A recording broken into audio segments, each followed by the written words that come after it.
কিয়ামতের ময়দানে মা বাবা সন্তানকে দেখলে পালাবে, সন্তান মা বাবাকে দেখলে পালাবে, ভাই ভাইকে ভাই, বোনকে বোন, ভাইকে স্বামী, স্ত্রীকে স্ত্রী স্বামীকে দেখলেই পালাবে।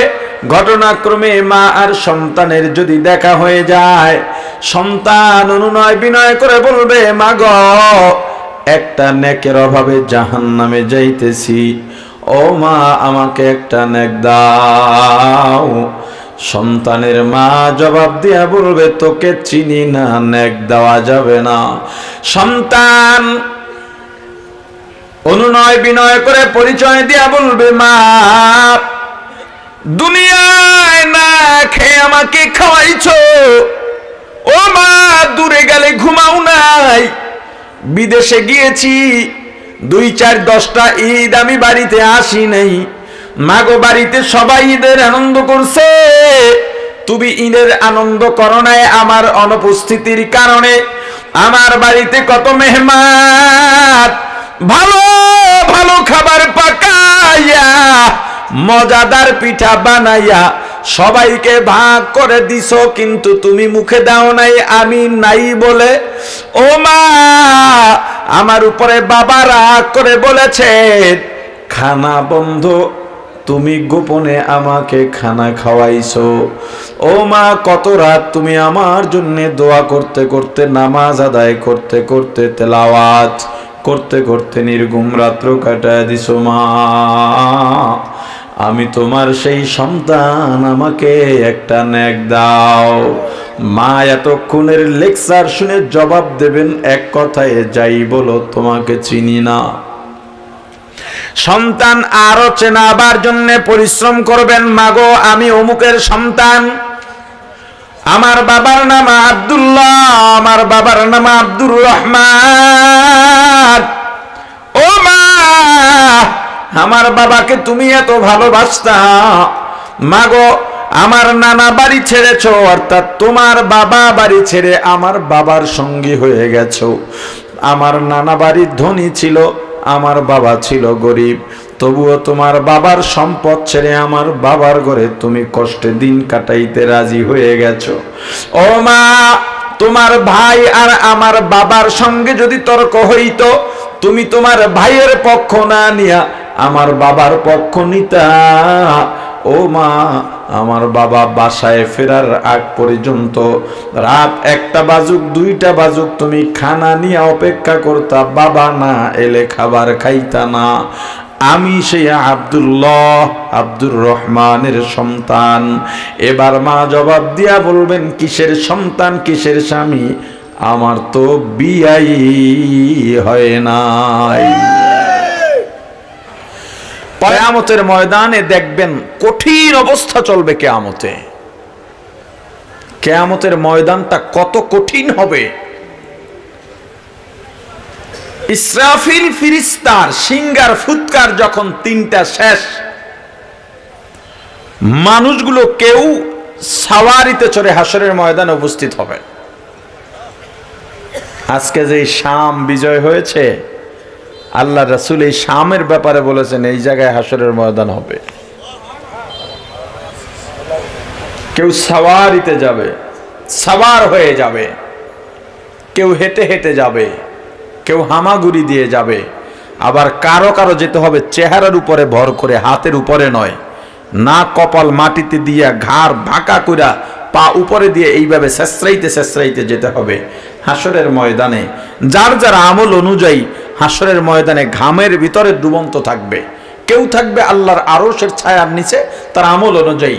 কারো পায়ের টাকনু পর্যন্ত দুর্গন্ধযুক্ত ঘাম দিয়ে ডোবা থাকবে, কারো হাঁটু পর্যন্ত, কারো কোমর পর্যন্ত, কারো গলা পর্যন্ত, গুনার উপরে নির্ভর করে এই ঘামের মধ্যে হাবুডুবু করতে থাকবে আর অপেক্ষা করবে যে কেন বিচার হয় না, আল্লাহ দ্রুত বিচারটা করে দেন। তখন বিচারের আগেই মনে হবে এই ঘামের যে দরিয়া তৈরি হয়েছে, এর চেয়ে বড় শাস্তি আর নাই। 40,000 বছর অপেক্ষা করতে হবে সেখানে। পরকালের একদিন সমান সমান দুনিয়ার 50,000 দিন, না 50,000 বছর, 50,000 বছর। এই দুনিয়ার গণনার 40,000 বছর অপেক্ষা না, পরকালের গণনার 45,000 বছর অপেক্ষা করতে হবে শুধু বিচারের জন্যে। অপেক্ষা করবে, আল্লাহ বিচারের জন্য তখনও আসবেন না। এমন কঠিন একটা অবস্থা হবে যেখানে সবাই দৌড়াদৌড়ি করবে, পাগলের মতো হয়ে যাবে। তখন মা বাবা সন্তান থেকে পালাবে, সন্তান মা বাবা থেকে পালাবে, এড়িয়ে চলবে, দেখলেও এড়িয়ে যাবে। দুনিয়াতে সবচাইতে মা আপন না? কথা বলে না। আরে মা আর কিসের আপন? এই দুনিয়ায় আসলে কেউই কারো আপন না, শুধু একটু বুঝার অভাব। আপনি যদি চিন্তা করতেন, এই মুহূর্তে যদি আমি মারা যাই, এই যে আমার, এই বাবারা কথা বলো না, কথা বলো না, এখন যদি মারা যাই, এই যে সম্পর্ক শেষ, মায়ের সঙ্গে শেষ, বাবার সঙ্গে, স্ত্রী সন্তান আত্মীয় স্বজন বন্ধু বান্ধব সবার সঙ্গে সম্পর্ক শেষ, এই যে শেষ তো শেষ, সারা জীবনে আর সম্পর্কের জোড়া লাগবে না। বাবার সাথে আমার সম্পর্ক কতদিনের? আমার বয়স যতদিন। মায়ের সাথে কতদিন? আমার বয়স যতদিন। বিবির সঙ্গে কতদিন? বিয়ের বয়স যতদিন। সন্তানের সঙ্গে কতদিন? ওর বয়স যতদিন। এই অল্প দিনের সম্পর্কে মনে করি এরাই আমার আপন, কিন্তু এখন মারা যাব, এই যে সম্পর্ক শেষ, সারা জীবনে আর সম্পর্কের জোড়া লাগবে না। যেই মা এত আপন, ওই মায়ের আচরণ কিয়ামতের ময়দানে কি হবে?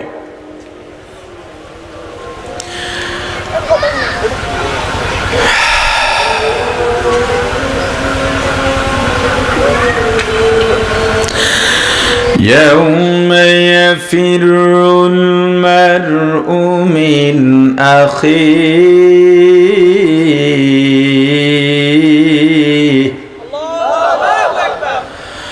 وأمه وأبيه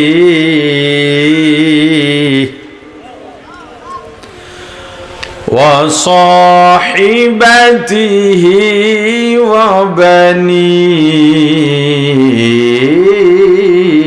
وبنيه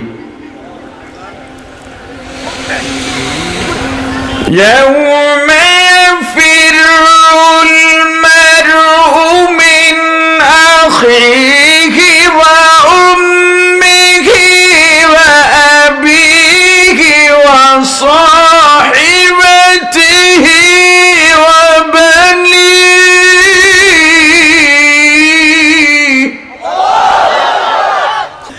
আমি এই যে বয়ানে আসছি, মানে এত দূরে আমি কিন্তু এটা জানতাম না। আমি মনে করছি কুমিল্লায় মাহফিল কোথাও।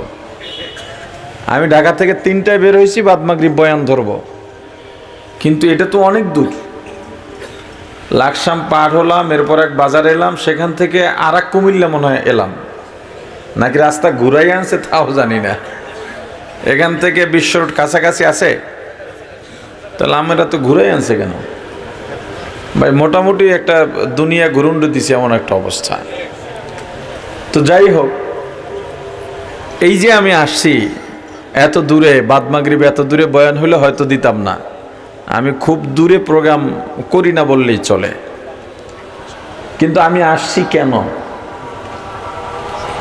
এত দারুণ একটা বয়ান আপনাদেরকে দেব, যেই বয়ানে আমার আশেপাশে দাওয়াত বাড়ে, এই চিন্তা নিয়ে না।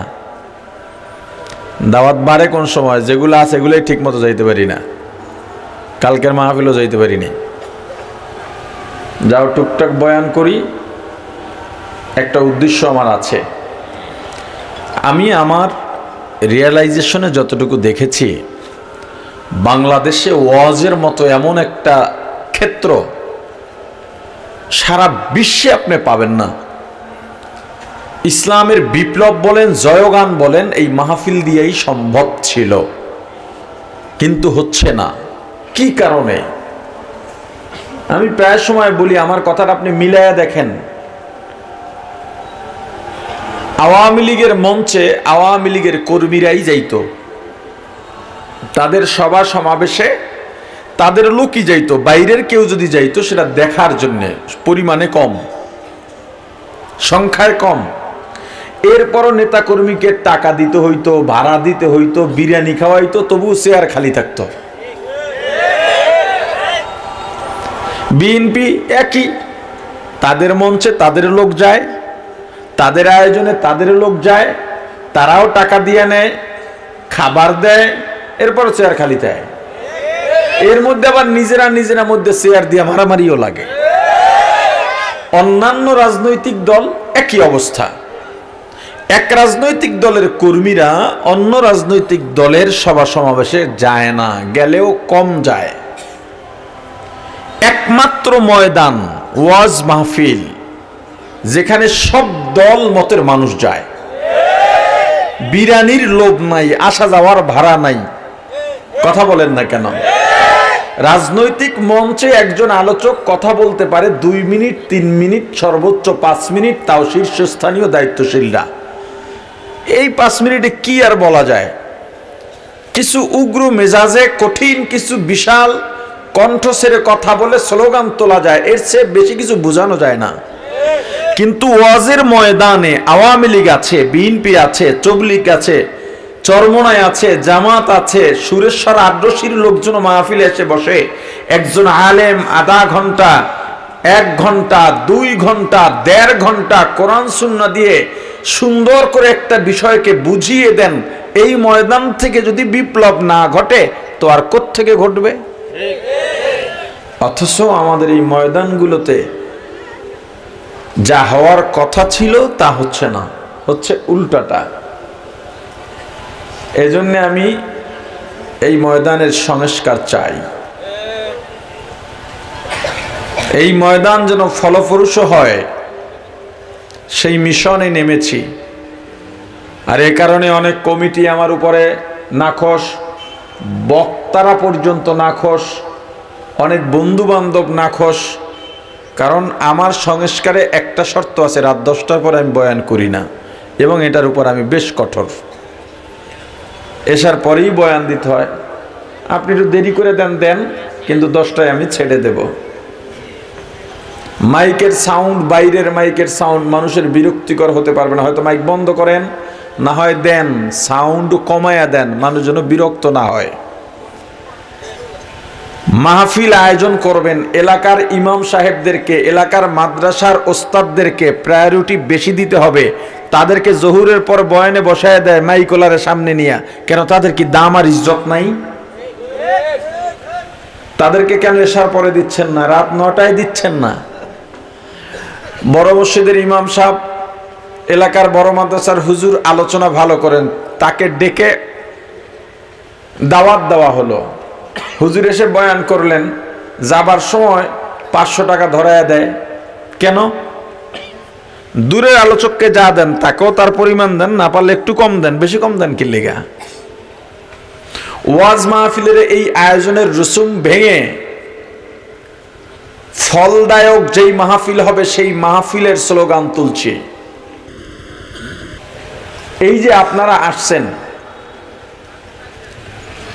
সবাই যে বয়ান শুনতেই আসছেন, আমল পরিবর্তনের জন্যই আসছেন, এটা আমি বিশ্বাস করি না, এবং আমার বিশ্বাস না করাটা কোনোভাবেই অযৌক্তিকও হবে না।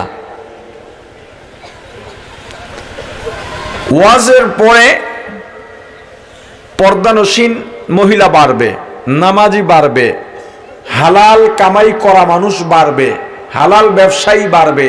কিন্তু এত বছর ধরে ওয়াজ হয়, আমি যদি আপনাকে বলি আপনার এলাকার মসজিদে গত বছর থেকে এবছর এ পর্যন্ত ফজরের জামাতে কয়জন নতুন মুসল্লি বাড়ছে, আপনি আমাকে দেখাইতে পারবেন না। তার মানে ওয়াজ দিয়া কি ফায়দা হয় না? হয়। যেই ফায়দা বা উপকারটা হওয়ার কথা ছিল সেই ফায়দা বা উপকারটা হচ্ছে না। এখন আপনারা যারা আসছেন, আমি যতটুকু আলোচনা করব, এভাবে কথা বলে শেষ করে দিয়ে চলে যাব। আপনারা আমাকে গালি না দিলেও কেউ ভালো বলবেন না। কেন? আপনারা ওয়াজে আসেন নাই, আপনারা জানেন মেজবা হুজুরের একখান গলা আছে, টান মারলেই মজা লাগে, এজন্য আসছেন। কি চুপ করে রয়েছেন যে? আমি চাই এলাকার আলেমরা সাধারণ মানুষকে এটা বুঝাতে সক্ষম হোক। ওয়াজ, ওয়াও আইন জ, আরবি শব্দ, উপদেশ দেওয়া। পরিভাষায় যদি বলি, যেই জান্নাতে ছিলাম ওই জান্নাতে যাওয়ার জন্য যেই পথের নির্দেশ করা হয়, ওই জান্নাত থেকে পদচ্যুত হইয়া জাহান্নাম থেকে যেভাবে বাঁচা যায়, এই কথাগুলো যে বলে তাকে বলে ওয়াইজ, আলোচক। যেই কথাগুলো বলা হয় ওই কথাগুলোর নাম ওয়াজ। সেটা সুর দিয়া বললে ওয়াজ, সুর ছাড়া বললে ওয়াজ, আপনার ইমাম বললে ওয়াজ, মেজবা হুজুরে বললে ওয়াজ, দাঁড়াইয়া বললে ওয়াজ, বসে বললে ওয়াজ। মানুষ ওয়াজে যাক, আওয়াজে না যাক। ওয়াজে যাওয়ার পরে যদি আল্লাহ কারো গলার কণ্ঠস্বর ভালো দিয়ে দেন এবং সেই অনুপাতে উনি সুর দেন, সেটা হলো অপশনাল ব্যাপার, অতিরিক্ত ব্যাপার, এটা বোনাস, আলহামদুলিল্লাহ। কিন্তু বোনাস জিনিসকে আসল বানাইলে মূল বেতন পাওয়া যাবে না। এমনকি আপনারা বোনাসের জন্য আইবেন না বেতনের জন্য? বেতন ছাড়া বোনাস পাওয়া যায়? তো বেতনের যে কাজ, এই কাজটাকে আগে স্থির করেন। আমি আসছি আপনাকে জান্নাতে পৌঁছাইয়া দিতে না, আপনাকে একেবারে খাঁটি মোমেন বানায় দেবো, এর জন্য আমি আসি নাই। গুনাহ ধুইয়া মুছা একেবারে আত্মশুদ্ধ করে দেব, এইটার জন্য আমি আসি নাই। আমি আসছি কেন? আমি আসছি আপনার ঘুমন্ত কলবের দরজায় নক করতে। যে অন্তরটা ঘুমিয়ে আছে, এই অন্তরে যেই চিন্তা ঘুমিয়ে আছে বা চিন্তার উপরে ময়লার আবরণ পড়ে আছে, সেই চিন্তা আর চেতনায় ধাক্কা দিতে যে আমরা মুসলিম, আমাদের কি করা দরকার ছিল আর কি করছি এখন, আমাদের কতটা অগ্রসর হওয়ার কথা ছিল, কতটুকু অগ্রসর হতে পেরেছি। আজকে শুধু বাংলাদেশ নয়, বিশ্বব্যাপী মুসলমানের বিরুদ্ধে ষড়যন্ত্র চলছে। আর এই 24-এর মুক্তি আন্দোলনের পরে বাংলাদেশের বিরুদ্ধে বিশেষ করে ইন্ডিয়া উঠে পড়ে লেগেছে, এমন ভাবে প্রোপাগান্ডা ছড়াচ্ছে। এই ইন্ডিয়া তাদের দোসর দিয়া এত বছর এই বাংলাদেশকে কোণঠাসা করে রেখেছিল, যার জন্য শেখ মুজিবুর রহমানের মীমাংসা করে দেওয়া, যুদ্ধ অপরাধীদেরকে ক্ষমা করে দেওয়া বিষয়কে সামনে এনে আবার বিচার হলো, ফাঁসি হলো। বাংলাদেশে এই বাবদ হাজার হাজার কোটি টাকা অপচয় করা হয়েছে। আমার বাবার সাথে একজনে অন্যায় করেছে, কথার কথা, আমার বাবা মাফ করে দিচ্ছেন। তাহলে আমি এখন এসে তার বিচার করতে পারি? তাহলে বাপের সুসন্তান হই না কুলাঙ্গার হই? আর কথা বলেন না কেন? পাকিস্তান আমাদের বিরুদ্ধে জুলুম করেছিল, এ ব্যাপারে তারা বারবার, গত ইমরান সরকার এটা নিয়ে বারবার দুঃখ প্রকাশ করেছিল। এরপরেও সেই পাকিস্তানকে আমাদের, যেহেতু আমরাও মুসলিম তারাও মুসলিম, এই ইন্ডিয়া তাদের মিশন বাস্তবায়ন করার জন্যে পাকিস্তানকে যেহেতু তারা কোণঠাসা করে রাখতে চায়, আমাদেরকে দিয়াও পাকিস্তানকে ভিলেন বানিয়ে রাখা হয়েছে। আমি পাকিস্তানের দালালি করছি না, পাকিস্তান আমার কিছু আসে যায়ও না, পাকিস্তানও আমার কাছে ভিন দেশ, ইন্ডিয়াও আমার কাছে ভিন দেশ। কিন্তু আমরা বাংলাদেশিরা মুসলমানদের সাথে মিল না রেখে এত বছর ইসলাম বিদ্বেষীদের অলিখিত গোলামি করে যেতে হয়েছে। আচ্ছা, এই যারা পোলাপান ফেসবুক টেসবুক চালায়, কিরে ইন্ডিয়া কি করে? ওই যে একটা মলম বিক্রেতা আছে না, কিরে জানোস নি কি করে? হ্যান তো দৌড় দিয়ে হ্যানও যায়, হ্যান তো দৌড় দিয়ে, পাগল হয়ে গেছি গা। এখন নতুন কি চলতেছে? বাংলাদেশ থাকবে না, থাকবে না বাংলাদেশ। কিরে বলাবান চিল্লাস না গা? আরে জিরো চিল্লা, এখন চিল্লানের সময়। এতকাল জবান বন্ধ রেখেছো, এবার চিল্লাও, সত্যের জন্য চিল্লাও, দেশের জন্য চিল্লাও, ইসলামের জন্য চিল্লাও, অধিকারের জন্য চিল্লাও।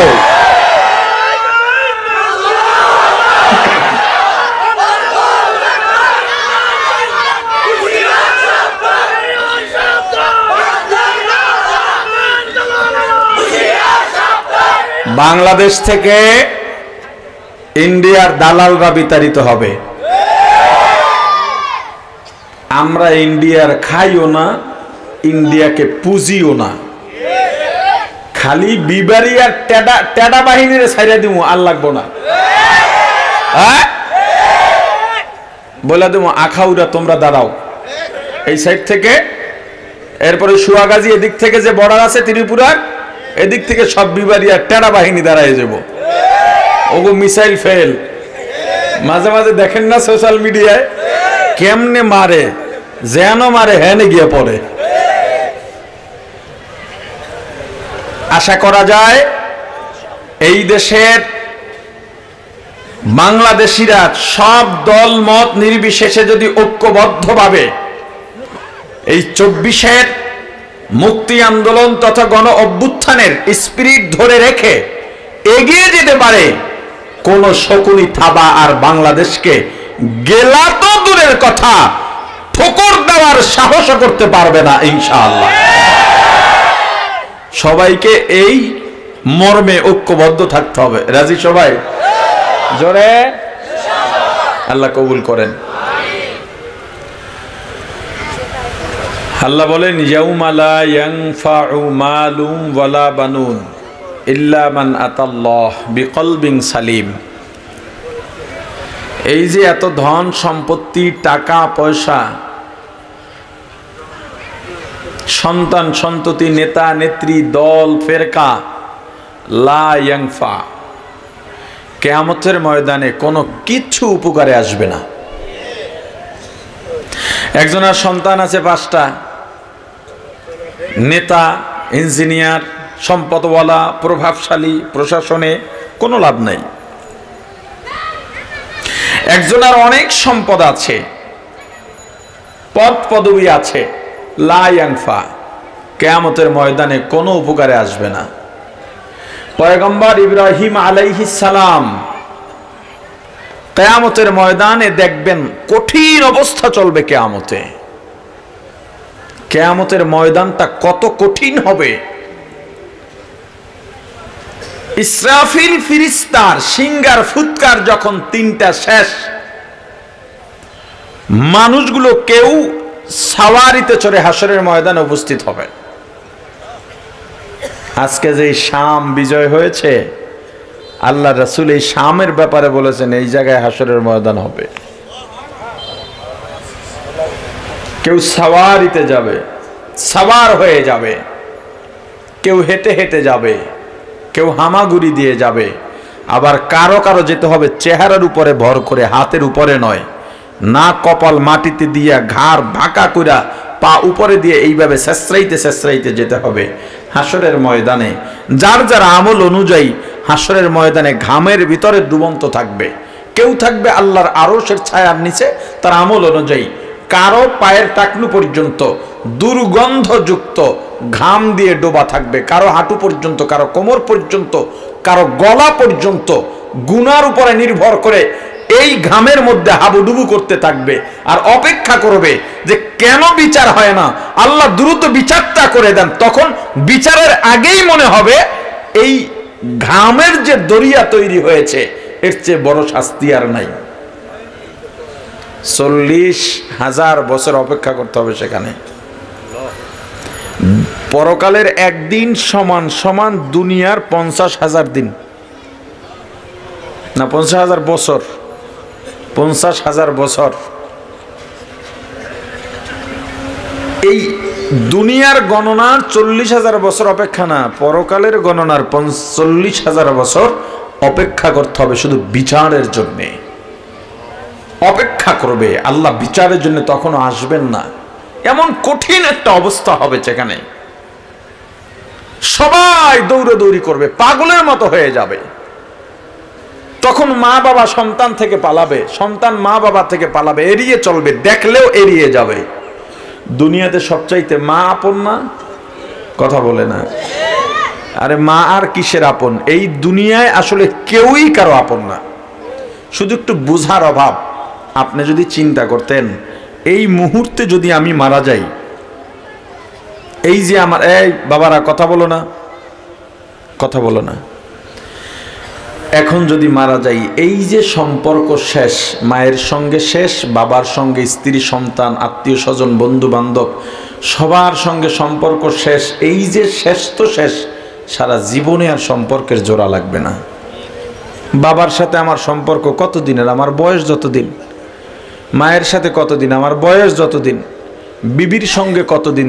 বিয়ের বয়স যতদিন। সন্তানের সঙ্গে কতদিন? ওর বয়স যতদিন। এই অল্প দিনের সম্পর্কে মনে করি এরাই আমার আপন, কিন্তু এখন মারা যাব, এই যে সম্পর্ক শেষ, সারা জীবনে আর সম্পর্কের জোড়া লাগবে না। যেই মা এত আপন, ওই মায়ের আচরণ কিয়ামতের ময়দানে কি হবে?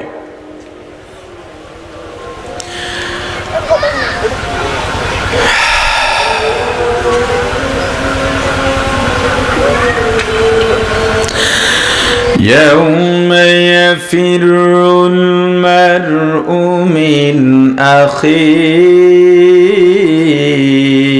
أخيه وأمه وأبيه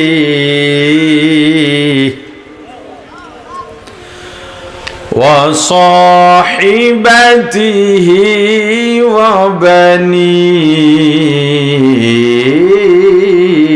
وبنيه يوم يفر المرء من أخيه وأمه وأبيه وصاحبته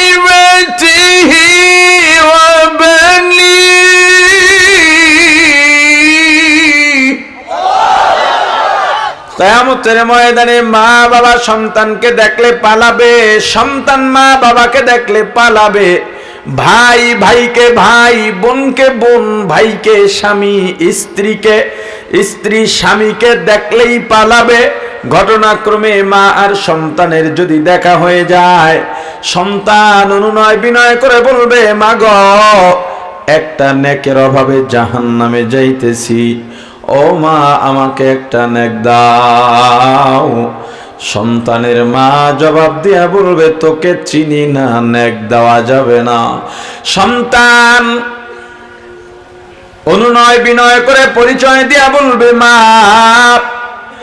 দুনিয়ায় না খেয়ে আমাকে খাওয়াইছো, ও মা দূরে গেলে ঘুমাও নাই, বিদেশে গিয়েছি 2-4-10টা ঈদ আমি বাড়িতে আসি নাই, মাগো বাড়িতে সবাই ঈদের আনন্দ করছে, তুমি ঈদের আনন্দ করো নাই আমার অনুপস্থিতির কারণে। আমার বাড়িতে কত মেহমান, ভালো ভালো খাবার পাকাইয়া মজাদার পিঠা বানাইয়া সবাইকে ভাগ করে দিছো, কিন্তু তুমি মুখে দাও নাই আমি নাই বলে। ও মা, আমার উপরে বাবা রাগ করে বলেছে খানা বন্ধ, তুমি গোপনে আমাকে খানা খাওয়াইছো। ও মা, কত রাত তুমি আমার জন্য দোয়া করতে করতে, নামাজ আদায় করতে করতে, তেলাওয়াত করতে করতে নির্ঘুম রাত্র কাটায় দিছো। মা আমি তোমার সেই সন্তান, আমাকে একটা নেক দাও। মা এতক্ষণের লেকচার শুনে জবাব দেবেন এক কথায়, যাই বলো তোমাকে চিনি না। সন্তান আরো চেনাবার জন্য পরিশ্রম করবেন, মাগো আমি অমুকের সন্তান, আমার বাবার নাম আব্দুল্লাহ, আমার বাবার নাম আব্দুর রহমান। ও মা, আমার বাবাকে তুমি এত ভালোবাসতা, মাগো আমার নানা বাড়ি ছেড়েছো, অর্থাৎ তোমার বাবা বাড়ি ছেড়ে আমার বাবার সঙ্গী হয়ে গেছো। আমার নানা বাড়ি ধনী ছিল, আমার বাবা ছিল গরিব, তবুও তোমার বাবার সম্পদ ছেড়ে আমার বাবার ঘরে তুমি কষ্টে দিন কাটাইতে রাজি হয়ে গেছো। ও মা, তোমার ভাই আর আমার বাবার সঙ্গে যদি তর্ক হইতো, তুমি তোমার ভাইয়ের পক্ষ না নিয়া আমার বাবার পক্ষ নিতা। ও মা, আমার বাবা বাসায় ফেরার আগ পর্যন্ত রাত 1টা বাজুক 2টা বাজুক তুমি খানা নিয়ে অপেক্ষা করতা, বাবা না এলে খাবার খাইতা না। আমি সেই আব্দুল্লাহ, আব্দুর রহমানের সন্তান। এবার মা জবাব দিয়া বলবেন, কিসের সন্তান, কিসের স্বামী, আমার তো বিয়াই হয় নাই। পয়গম্বর ইব্রাহিম আলাইহিস সালাম হাসরের ময়দানে হঠাৎ তাকায় দেখবেন তার বাবা মুমূর্ষ অবস্থায় পড়ে আছে, একেবারে কঠিন অবস্থা। আফসোস নিয়ে বাবাকে বলবেন, আপনাকে দুনিয়ায় বলেছিলাম মূর্তি পূজা করেন না, শিরিক করেন না, এত অনুরোধ করেছি, তাওহীদের উপর ঈমান আনতে বলেছিলাম, রিসালাতের উপরে ঈমান আনতে বলেছিলাম। পয়গম্বরের বাবা ডেকে বলবে, আজকে আর তোমার কথার অবাধ্য হব না, তুমি যা বলবা তাই মানব। পয়গম্বর ইব্রাহিম আলাইহিস সালাম আল্লাহর কাছে গিয়া বলবেন, আল্লাহ আপনি আমাকে, এ ভাই কি নিয়ে ঢুকছেন, বেচা কিনা চলবে না, খালি আশেপাশে যেন কেউ না কেনে। এই বয়ানের মধ্যে বিভিন্ন জায়গায় দেখবেন বাদাম লইয়া ঢোকে, চা লইয়া ঢোকে, হ্যাঁ, এগুলো ইবলিস করায় যাতে আপনাকে বয়ান থেকে সরায় দেয়। আপনি বাদাম কিনবেন যেই টাইমটায়, ওই টাইমে হুজুর কি বলছেন আপনারা জিজ্ঞেস করলে বোম মারলে আপনি বলতে পারবেন না, পরীক্ষা করে দেখেন। এবং হুজুরের কথার ভিতরেও একাগ্রতা যেটা থাকে সেটার থেকে একটা বিচ্ছিন্নতা ঘটায় দেয় ইবলিস।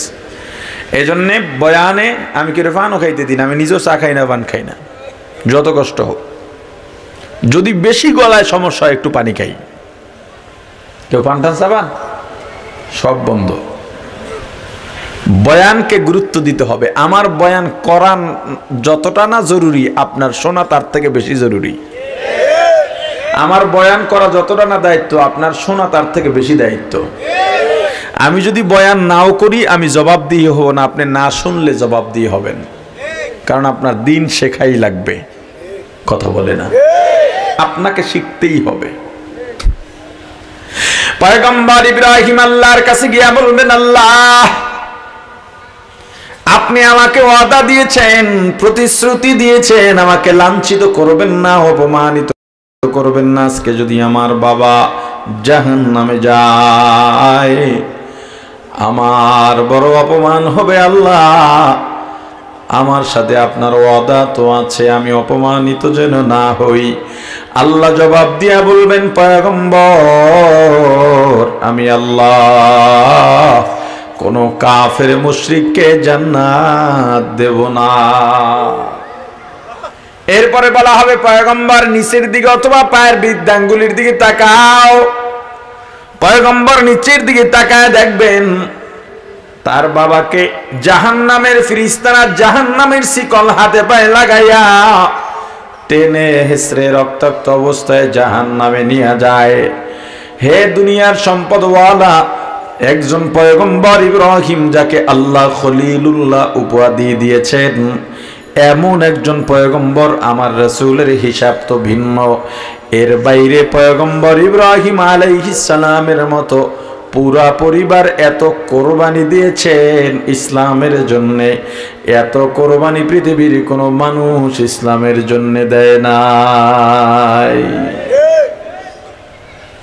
এত বড় একজন পয়গম্বর, কেমন কোরবানি!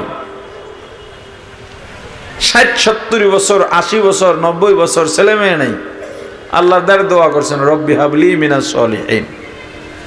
দোয়া এত ভালো লাগছে আল্লাহর কাছে, আল্লাহ সুসংবাদ দিয়া দিলেন, বেগলামিন হালি, নেক সন্তান, ধৈর্যশীল সন্তানের সন্তান ভূমিষ্ঠ হয়েছে, কত আনন্দ। আল্লাহ কয়, সন্তানরে ভালোবাসো ইব্রাহিম? আল্লাহবাসী। তাহলে কি আমার জায়গা তোমার অন্তরে নাই? কয় আছে। তাহলে পরীক্ষা দাও। কেমনে? কয় ছেলে আর ছেলের মাইরে মরুভূমিতে ফলাই রেখে আসো, বনবাসে দিয়ে আসো। দিয়ে আইলেন, একটু পানি একটু খেজুর, রওনা দিছেন, কলিজা ছিঁড়ে যাচ্ছে, পেছনে তাকাবেন, এমন সময় আল্লাহ বলেন পেছনেও তাকানো যাবে না, পারবেন এই কোরবানি দিতে? কথা বলে না। পিছন থেকে বিবি ডাক দিছে, একটু পানি দিলেন, একটু খেজুর দিলেন, কবে আসবেন তাও জানি না, কেন এখানে রাখলেন তাও জানি না, আমি মহিলা মানুষ, শিশু ইসমাইল, আমি কেমনে কি করব? কোনো কথা বলেন না, চলে গেছেন। পেছন থেকে বিবি বললেন, এটা যদি আল্লাহর সিদ্ধান্ত হয় আমি হাজেরার কোনো আপত্তি নেই। স্বামীর কোরবানি, স্ত্রীর কোরবানি, কত কষ্ট করে চলে, লম্বা ইতিহাস, আমি তো আর ইতিহাস বলার জন্য বলছি না, কোরবানিটা সংক্ষেপে বোঝাবার জন্য। এটা ওই জবদাওয়া কোরবানি বলতেছি না, ত্যাগ বলতেছি, নিজের আত্মত্যাগ, মনের চাহিদার ত্যাগ। কত কষ্ট করছেন, ইতিহাস তো বহুবার শুনছেন হুজুরদের মুখে। ছেলে যখন বালেগ হয়ে গেছে, আল্লাহ পয়গম্বরের জিগান, ইব্রাহিম এই এতদিন ছেলেটা কাছে নাই, বউ নাই, বাইসে আছে না মইরা গেছে, মনে প্রশ্ন জাগে না? পয়গম্বর কাঁদেন, কয় ইসমাইল রে দেখতে মনে চায়? কয় আল্লাহ চায়। কোথায় দেখবা, শর্ত আছে, গিয়া দেখা জব দিয়া লাও। কতটা কোরবানি, গেছেন, দেখছেন, ছেলেরে ডাকছেন, বাবা ইন্নি আরাফিল মানাম, আমি স্বপ্নে দেখছি আন্নি আযবাহু, তোমাকে জব করতেছি। পোলারে কয়, বাপে কি কয়, আমি স্বপ্ন দেখছি তোমারে জব করতেছি, এখন তুমি বলো এর ব্যাপার তোমার মতামত কি? পোলায় কি কয়, হ্যাঁ আমার বাবা, ইফআল মা তুমার। আপনি যে ব্যাপারে আদিষ্টিত হয়েছেন, যে ব্যাপারে আপনাকে হুকুম করা হয়েছে, রসুল নবীদের স্বপ্ন তো স্বপ্ন না, এটা তো ওহী। আপনি আমার জব দিয়ে দেন, সাতাজিদুনি ইনশাআল্লাহু মিনাস সাবিরিন, আমাকে আপনি অবশ্যই ধৈর্যশীল হিসাবে পাবেন। পয়গম্বর ছেলেরে জব দিয়ে নিতে গেছে। এই যারা হজে যান বা উমরায় যান, দেখছেন না যেখানে জব দিতে নিয়েছিলেন, আমি যখন সেই 15 সালে গেছিলাম তখন তো এত আটকানো ছিল না, এই ব্রিজ টিরিজ ওগুলো হয় নাই। এখন এই গতবার যারা বা 2-1 বছরে যারা হজে গিয়েছেন, এখন তো মানে অনেক পরিবর্তন হয়ে গেছে। তখন মিনায় এত তাবু ছিল না, নিজেদের তাবু করে নিতে হতো। এখন তো অনেক কিছু সহজ হয়ে গেছে মাশাআল্লাহ। ওই জায়গায় একটা পিলার বসানো আছে যেখানে পয়গম্বর ইসমাইলকে শোয়ানো হয়েছিল। আপনি তো হজে যান, একটা মানুষ হজে গেলে পৃথিবীর সেরা বুজুর্গ হইয়া ফেরা উচিত। আপনি যখন পিলারটার কাছে দাঁড়াবেন, একটু কথা অনুধাবন করবেন, আল্লাহর বিধান মানতে গিয়ে বাবার ছেলে এখানে শুয়ে গেছে জব দেওয়ার জন্য, বাবার হাতে ছুরি, আর ছেলে শুয়ে বলে, আব্বা আপনার চোখ আমার চোখ, সন্তান আর বাবার চোখ যদি চোখাচোখি হয়ে যায়, মায়া লেগে যেতে পারে, আপনার চোখও আপনি চোখ বেঁধে নেন, আমার চোখও বেঁধে নেন, যাতে আমাকে সহজে জব দিতে পারেন। এখানে দাঁড়ানোর পরে আপনার ভিতরে গুনাহ আসবে কিভাবে? আমার রাসূলের রওজা জিয়ারত করার পর মানুষ গুনাহ কেমনে করে বুঝি না। সব নবীরা ইন্তেকালের পর আসমানে গিয়েছেন। রাহমাতুল লিল আলামিন, সাইয়্যিদুল মুরসালিন, ইমামুল মুরসালিন, খাতামুন নবিয়্যিন, শাফিউল মুযনিবিন, উম্মতের কান্ডারি, মানবতার মুক্তির দূত সাইয়্যিদুনা মুহাম্মাদুর রাসূলুল্লাহ সাল্লাল্লাহু আলাইহি ওয়াসাল্লাম। সবাই বলেন মুহাম্মাদুর রাসূলুল্লাহ সাল্লাল্লাহু আলাইহি ওয়াসাল্লাম আসমানে যান নাই, মদিনার রওজায় সেজদায় পুরা উম্মতি উম্মতি বলে কাঁদে। আহলে সুন্নাত ওয়াল জামাতের আকীদা, নবীজি হায়াতুন নবী, জিন্দা নবী। আমাদের আকীদা কি? রাসূল। আরে কথা বলেন না, রাসূল। শাইখুল ইসলাম হুসাইন আহমদ মাদানী রাহমাতুল্লাহি আলাইহি কাবা ঘরে ক্লাস করতেন আগে, এখনো কাবায় মদিনায় ক্লাস হয়, ওই দেশের হুজুররা করেন। সেটা গদবাদা আমাদের দেশের মতো ক্লাস না, সবক আছে, হাদিস পড়ান, ছাত্ররা এসে বসেন, নির্ধারিত করা আছে কে কখন সবক পড়াবেন, টাইম দেওয়া আছে। হুজুরের ক্লাসে 4 মাযহাবের ছাত্ররাই বসতেন। মাযহাব যারা মানে না, নিজেই মাসআলা ইস্তেমবাদ করতে পারে, তারাও বসতো, মুস্তাহিদ ছাত্ররা। এখন যারা মাযহাব মানে না, ওরা তো মুস্তাহিদ না, ওরা বলে হানাফি, শাফি, হাম্বলি, মালিকি, এই মাযহাব মানে না, কিন্তু মাযহাবের বাইরেও না, এরা আলবানী রহিমাহুল্লাহর মাযহাব মানে। কথা বুঝেন নাই?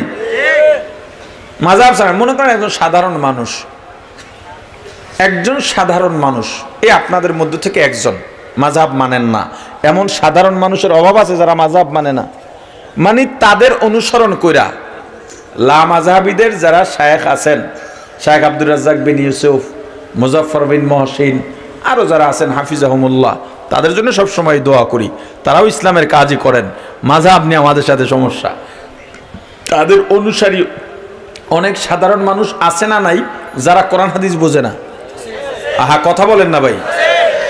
মাযহাব না মানা তাদের দাবি হলো কোরআন হাদিস নিজে দেখে দেখে পড়বে, কোনো মাযহাব মানবে না। কিন্তু যেই লোকটা কোরআন হাদিস জানে না, সে কোরআন হাদিস কেমনে দেখে দেখে মানবে? তারা কেউ শায়েখ আব্দুর রাজ্জাক বিন ইউসুফের কথা অনুযায়ী চলে, কেউ মতিউর রহমান মাদানির কথা অনুযায়ী চলে, কেউ মুজাফফর বিন মহসিনের কথা অনুযায়ী চলে। কথা কয় না?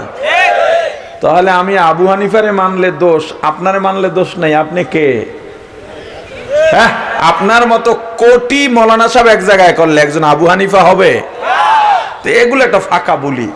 যাই হোক, হুসাইন আহমদ মাদানী রাহিমাহুল্লাহু তাআলার মজলিসে মুস্তাহিদরা বসতেন। মুস্তাহিদ যে মাসালা ইস্তেমবাদ করতে পারে, নিজেই কোরআন হাদিস দেখে মাসালা নিজে তৈরি করতে পারে শরীয়ত অনুযায়ী কোরআন সুন্নাহর সমর্থনে। হুসাইন আহমদ মাদানী রাহিমাহুল্লাহ বললেন, আহলে সুন্নাত ওয়াল জামাতের আকীদা অনুযায়ী নবীজি হায়াতুন নবী, মুর্দা নবী না। যদি কেউ বলে নবীজি মরে গেছে, মুর্দা নবী, তার ঈমানের মধ্যে খলল এসে যাবে। ছাত্ররা এক এক দল তো এক এক গ্রুপের প্রশ্ন করে, হুজুর বুঝি নাই, মানুষ যে মারা যায় সে আবার জিন্দা কেমনে হয়? প্রশ্ন তো করতেই পারে, ক্লাসের মধ্যে এরকম বহু প্রশ্ন হয়। এগুলি স্কুল কলেজে কম, কওমি মাদ্রাসার মোটামুটি নুরুলিজা থেকেই শুরু হয়।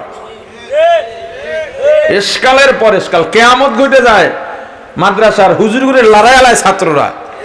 শুধু ছাত্র যদি ভালো হয়, শিক্ষকরা যেটা পড়াবে আগামীকালকে ওটা মোতালা করে, ছাত্রের চেয়েও বেশি পড়ে পড়ে যায়।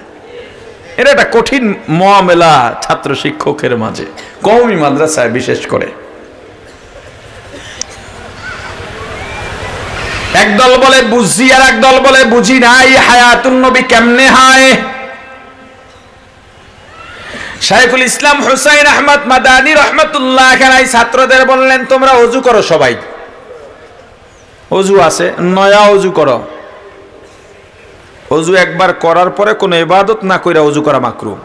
তো এতক্ষণ হাদিস পড়ছে, ক্লাস করছে, আবার ওযু করতে সমস্যা নাই, আরো ভালো। সবাই ওযু করছে।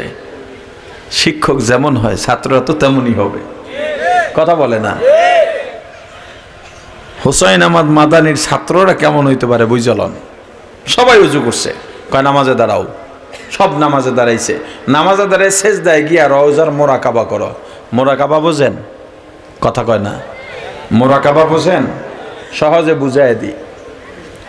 যার বাবা নাই, চোখ বন্ধ করে বসবেন, বৈশা কোনো নির্জন, কোনো কথাবার্তা নাই, আশপাশ কোনো হই হুল্লোড় নাই, চোখ বন্ধ করে বসবেন।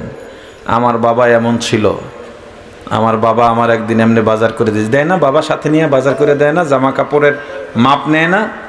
বাবা আমাকে নিয়ে স্কুলে গেছিল, মাদ্রাসায় গেছিল, একদিন আমার সাথে অমুকের তর্ক হয়েছিল, বাবা গিয়া তারে শাসন করছে। এইভাবে আধা ঘন্টা বাবা কি করছেন দেখবেন। আপনি বাবারে দেখতেছেন, চোখ খোলার পরে, মোরাকাবা ছাড়ার পরে মনে হবে আপনি নতুন দুনিয়ার বাবাকেই তো দেখছি। এটার মোরাকাবা কয়। একজনে মইরা গেলে এলাকায়, তখনই আপনার অন্তরে একটা বিষয় চলে আসে, আহারে লোকটা কালকেও একসাথে চা খাইলাম, একসাথে বসলাম। সব কিছু দেখবেন আপনার হৃদয় স্পটে ভেসে ওঠে। এটাকে মোরাকাবা কয়। আর ইসলাহাতের লাইনে মোরাকাবা, আপনি এভাবে ধ্যানে বসে বসে কবরকে অগ্রিম চিন্তা করবেন। এই যে মানুষ মারা যায়, আমিও ধরলাম মারা গেলাম, এই কবরে কি হবে, এই কবরটা অন্ধকার আসলে কেমন হবে, হাসরের ময়দান কেমন হবে, জাহান্নাম কেমন হবে। যদি আপনার কলব কোনোভাবে আল্লাহওয়ালা কলব হয়ে থাকে, গুনাহমুক্ত কলব হয়ে থাকে, বা গুনাহ করলে তওবাকারীর কলব হয়ে থাকে, আপনি এমন মোরাকাবা করলে মনে হবে আপনি জান্নাত দেখেন, মনে হবে আপনি কবর দেখেন, মনে হবে আপনি আল্লাহকে দেখেন। हकीकत से तो दुनिया बेखबर है, दुनिया की नुमाइश पर नजर है नमी गोया के आज दुनिया जुदा बाश बखर कारे के बाशी बा खुदा बाश सिस्ते दुनिया आज खुदा गाफिल बुदन नए कमाशों गोफर जिंदजान दुनिया में हो दुनिया का तलब गार नहीं हो, दुनिया में हो दुनिया का तलब गार नहीं हो, बाजार से गुजर हो खरीददार नहीं हो, बाजार से गुजर हो खरीददार नहीं हो, जागा जी लगाने के दुनिया नहीं है, जागा जी लगाने के दुनिया नहीं है, ये इबरत की जाहे तमाशा नहीं है, ये इबरत की जाहे तमाशा नहीं है। प्राणेर भाई आमार হুসাইন আহমদ মাদানী রহমাতুল্লাহ আলাইহি ছাত্রদের বললেন, মুরাকাবায় যাও, সিজদায় গিয়া রওজার মুরাকাবায় যাও। সব ছাত্ররা রওজার মুরাকাবায় গেলেন। হঠাৎ করে সবাই চিৎকার দিয়ে উঠলেন, হুজুর ওই তো মুহাম্মদুর রাসূলুল্লাহ সাল্লাল্লাহু আলাইহি ওয়াসাল্লামকে রওজায়ে আতহারে সিজদা অবস্থায় শুয়া শুয়া রব্বি হাবলি উম্মতি, রব্বি হাবলি উম্মতি উম্মতি বলে কাঁদতেছে। মুহাম্মদ আরবি হায়ওয়া নবী রাস্তে পেশোয়া, मुहम्मद अरबी है व नबी रास्ते पे शोआ, आलम हुआ उसकी पैदाइश से उजाला, आलम हुआ उसकी पैदाइश से उजाला, शफीउल उमम हमारा नबी रोज क़यामत, शफीउल उमम हमारा नबी रोज क़यामत, शफाअत करेगा अल्लाह के पास गुनहगार उम्मत, शफाअत करेगा अल्लाह के पास गुनहगार उम्मत। हम सुरातो हम सिराते मुस्तफा दर तमामी हाले युकुन इत्तिबा इत्तिबाए सुन्नते खैरुल बशार गिरे लाजिम ताबुयाबी ऐ बेसार। প্রাণের ভাই আমার, সেই রাসূলের রওজা জিয়ারত করার পর একজন হাজী সাহেব দেশে এসে কিভাবে দাড়ি কামায়, একজন হাজী হজ করার পর আমার রাসূলের রওজা জিয়ারত করার পর ঘরের ভিতরে মূর্তি রাখে কিভাবে? বলবেন হুজুর মূর্তি রাখে কই? কোন হাজী সাহেবের ঘরে তো মূর্তি নাই।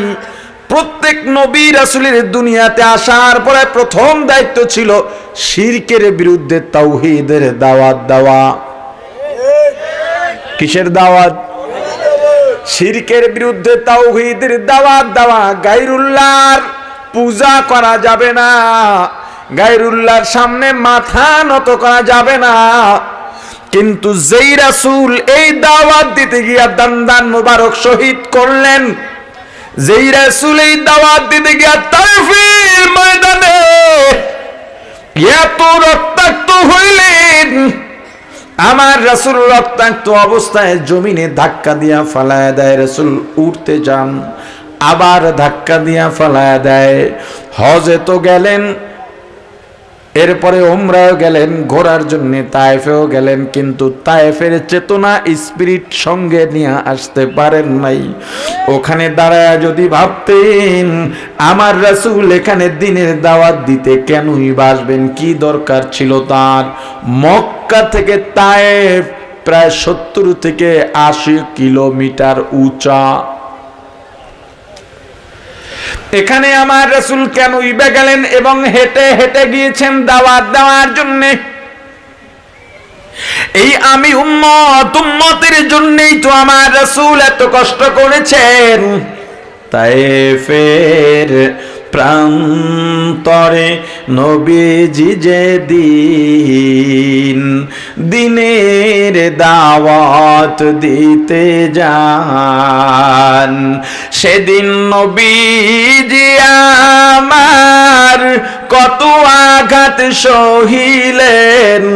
এতিমে নবীজি সেদিন কত আঘাত সহিলেন, হয়ে অসহায়। তায়েফের প্রান্তরে নবীজি যেদিন দ্বীনের দাওয়াত দিতে যান, যায়েদকে সাথে নিলেন, 3টে দিনে দাওয়াত দিলেন।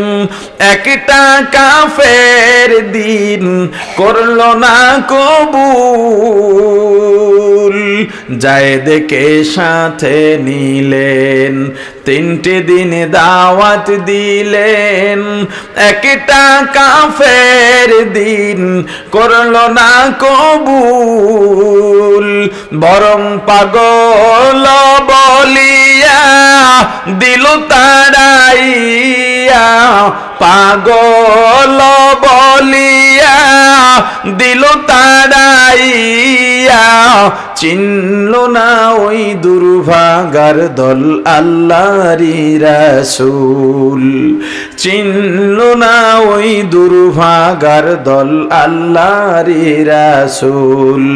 সেদিন নিরাশ হয়ে নবীজি আসতেছিলেন ফিরিয়া, নিরাশ হয়ে নবীজি আসতেছিলেন ফিরিয়া, হয়ে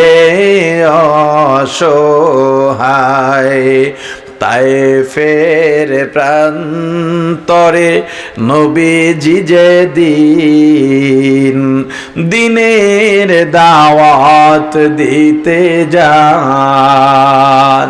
প্রাণের ভাই আমার, এত কষ্ট করেছেন যেই শিরকের বিরুদ্ধে তাওহীদের দাওয়াত দিতে গিয়া, অথচ ওই রাসূলের রওজায় আপনি সালাম দিলেন কত আবেগ ভরা হৃদয়ে নিয়া।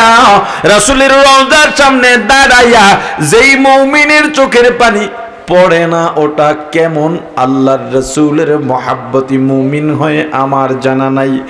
এই জীবনে কতবার গেলাম আর কতবার সালাম দিলাম, এই পাথর হৃদয়টা, গুনায় ভরা হৃদয়টা, সারা জীবনের মানুষ, সারা জীবনের গুনাহ এই দুনিয়ার সবার থেকে আমার গুনাই আমি বেশি মনে করি। এরপরেও রাসূলের রওজার সামনে দাঁড়াইলে নিজেকে আর ধরে রাখা যায় না, শিশুর মতো চোখের থেকে পানি পড়া শুরু হয়। আমার রাসূলের রওজা জিয়ারত করার পর ওই হাজি মার্কেটে যায়, সেখানে গিয়া দেখে একটা পুতুল ব্যাটারির রিমোটের চাপে ঘোরে আর তেলাওয়াত করে, নেক্সট সূরাতের ধোকা তেলাওয়াত করে। চিন্তা করে এটা তো বাংলাদেশে নাই, আমার নাতি নাতিনরা খুশি হবে, কারণ তেলাওয়াত তো সওয়াবের কাজ। কোরআনের মধ্য থেকে সব শব্দ ভালো, এজন্য মেয়ের নাম রাখছে তুকাজ্জিবান। কি রাখছে? কয়টা রাখছেন কা? কয় কোরআনে আছে। হুজুর সব জায়গায় লাগে কে বুঝছেন? কথা কয় না। হুজুর সব জায়গায় কে লাগে? এই যে অনেক পণ্ডিত আছে, আমি ক্ষমা চাই আপনার কাছে, অনেক স্কুলের মাস্টার বা শিক্ষিত বা রিটায়ার্ড পারসন বা ইঞ্জিনিয়ার, এখন তো বাংলায় কোরআন পাওয়া যায়, সেখানে অর্থও লেখা আছে। এটা পইরা পইরা নিজের খুব পণ্ডিত মনে করে আর গিয়া ইমাম সাহেবের ফতুয়া দেয়, আছে না নাই? কয় আজকে কোরআনে এইটা দেখছি। তো এক লোক মুসিয়া ছিল, ওই যে বই সেলাই করত। ওনার একটা বদ অভ্যাস ছিল, যে বই সেলাই করত ওখানে কারেকশন করত, নিজের মতে যেটা দেখতো যে এই বানানটা ঠিক না, এই শব্দটা ঠিক না, কারেকশন করে নিজেরটা বসাই দিত। এক ভদ্রলোক পবিত্র কোরআন নিয়ে গেছে, কয় ভাই এটা বাধাই করবা, কিন্তু শর্ত এটার মধ্যে কলম ধরবা না। কেন? লা রাইবা ফি, খবরদার তুমি এইটা ধরো না। কয় না ভাই ধরবো না। ওয়াদা মতো গেছে, সুন্দর করে বাধাই করে হাতে দিছে। কয় ভাই এটার মধ্যে কলম ধরো নাই তো? কয় ধরার কোনো ইচ্ছা ছিল না, কিন্তু বরকতি কিতাব চিন্তা করলাম একটু পড়ে নি, পড়ে দেখি তো ভেজাল। কয় কি ভেজাল? কয় কোরআনের মতো গ্রন্থ, কোরআনের মতো কিতাবের মধ্যে ফেরাউনের নাম, এটা কি সহ্য করা যায়? কয় তো আপনি কি করছেন? কয় যেই যেই জায়গায় ফেরাউনের নাম ছিল ওই জায়গার ওই নাম কাইটা কোথাও আপনার নাম, কোথাও আমার নাম ঢুকাই দিয়েছে। কোরআন কি নিজের মতো পড়া যাবে না আলেম লাগবে?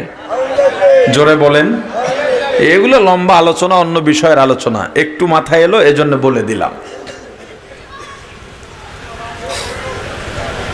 আপনি দেখলেন পুতুলটা ঘরে আর তেলাওয়াত করে বাড়িতে নিয়ে সুকেজে রেখে দিলেন। আপনার ঘরের মধ্যে বিড়াল নামক পুতুলের মূর্তি আছে, কুকুর নামক, বাঘ নামক পুতুলের মূর্তি আছে, আছে না নাই? আপনার ঘরের মধ্যে আপনার বাবার ছবি, আপনার মায়ের ছবি, আপনার নেতার ছবি, আপনার বন্ধু বান্ধবের গ্রুপ ছবি, এইটাও মূর্তির হুকুম। قال النبي صلى الله عليه وسلم لا تدخل الملائكة بيتا فيه كلب أو تصاوير أو كما قال النبي عليه الصلاة والسلام। আমার রাসূল বলেছেন যেই ঘরের মধ্যে কুকুর বা প্রাণীর ছবি থাকবে ওই ঘরে আল্লাহর রহমতের ফেরেশতা প্রবেশ করবে না। কেমন প্রাণী? যেই প্রাণী এক জায়গা থেকে অন্য জায়গায় যাইতে পারে। গাছ এটাও তো প্রাণী, কিন্তু এটার ছবি রাখা যাবে, কারণ এটা এক জায়গা থেকে আরেক জায়গায় যাইতে। পিঁপড়া রাখা যাবে কেন? কথা বলে না। কুকুর, বিড়াল, পাখি, কবুতর, খবরদার। আপনি ইমাম সাহেবের দাওয়াত দিলেন, হুজুর আমার বাসায় খাবেন। হুজুর যখন যান, হুজুরের সঙ্গে অসংখ্য রহমতের ফেরেশতা যায়, কারণ হুজুর যখন আপনার ঘরে ঢুকবেন ডান পা দিয়ে আপনার জন্য দোয়া করবেন। এই দোয়া আপনার ঘরে ঘরওয়ালা ঘরওয়ালি সব সদস্যদের উপরে পৌঁছায়া দেওয়ার দায়িত্ব নিয়ে যায় ফেরেশতারা। ইমাম সাহেব সালাম দিলেন, দোয়া করলেন, আসসালামু আলাইকুম ওয়া রাহমাতুল্লাহি ওয়া বারাকাতুহু। তিনটা দোয়া করছেন। দুনিয়ার মানুষ যেই ধর্মের হোক না কেন, যেই মতের হোক না কেন, এই তিনটা দোয়া সবাই চায়। এই তিনটা দোয়ার চাইতে দামি দোয়া হইতে পারে না। এক নম্বরে শান্তির দোয়া, দুই নম্বরে রহমতের দোয়া, তিন নম্বরে বরকতের দোয়া। কিন্তু যেই ফেরেশতা আপনার ঘরে ঢুকবে দোয়া পৌঁছায়া দেওয়ার জিম্মাদারি নিয়া, আপনার ঘরে ছবি থাকার কারণে ওই ফেরেশতা ঘরের চৌকাঠ দিয়া ভেতরে না ঢুকে চলে আসেন। আর কয় হুজুর কি পাপ করলাম, এত বিপদ কেড়ে? পাপ টাপ তো জীবনে দেই না। কয় গতকাল ফজর পড়ছেন? কয় গত জুমা না আমনের পিছে পড়ে গেলাম। পাপ দেখে না, আছে না নাই এমন একদল? কয় হুজুর আলহামদুলিল্লাহ জীবনে পাপ করি নাই। এর মধ্যে তেলাওয়াত করতে জানে না, এর মধ্যে সুন্নতের খবরও নাই, নামাজের খবর নাই, হালাল হারামের খবরও নাই। এরপরে বড় গলায় কি কয়? পাপ করি না। ওই যে গত 1-1.5 মাস আগে টাঙ্গাইলের যেই বেয়াদব হজ নিয়া কাবা নিয়া কটুক্তি করে মন্ত্রী পরিষদ থেকে বরখাস্ত